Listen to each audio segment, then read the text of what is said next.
News brought to you by Chitale बंधू।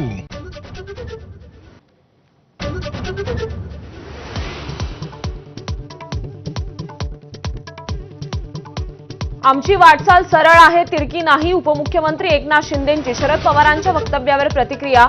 शिंदे जास्त बोलत नाहीत, पुढची वाटचाल लवकरच कळेल, पवारांनी केलं होतं विधान।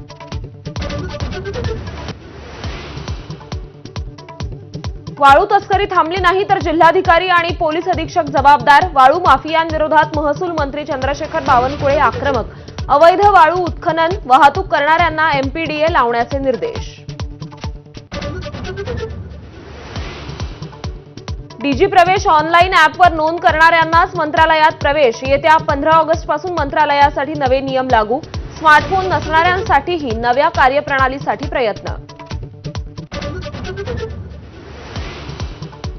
कबुतरांना धान्य घालू नये, कारवाई झाल्यास जबाबदार नाही। मुंबईतील दादरमध्ये फलक लावून ट्रस्टची स्पष्टोक्ती, तर कारच्या टपावर कबुतरांसाठी खाद्य घालणाऱ्याची गाडी जप्त।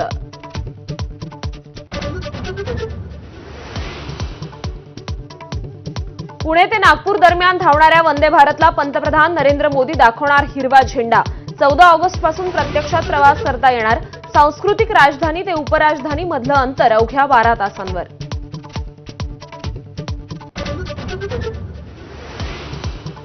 रेल्वे प्रवाशांसाठी खुशखबर, येण्या जाण्याचं बुकिंग एकत्र केल्यास रिटर्न तिकिटावर 20% सूट।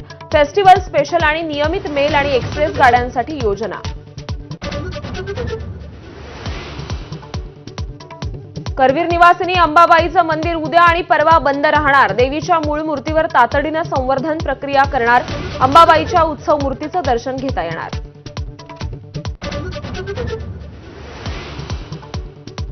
बुलढाणा जिल्ह्यात सिंदखेड राजा आणि देऊळगाव राजा तालुक्यात अतिवृष्टी। 2 दिवसांच्या मुसळधार पावसामुळे शेतांना तलावाचं स्वरूप। इतर तालुक्यात मात्र पावसाची प्रतीक्षा।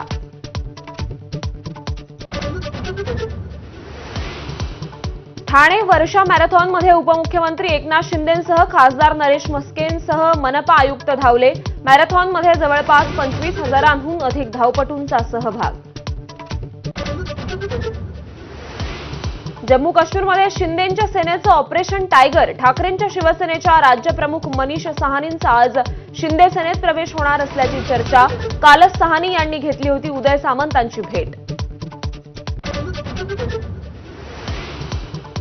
काश्मीर खोऱ्यात पहलगाम हल्ल्याचे पडसाद कायम। जगप्रसिद्ध दल लेकमधील पर्यटनावर परिणाम। चिंतेत असलेले शिकारा चालक पर्यटकांच्या प्रतीक्षेत।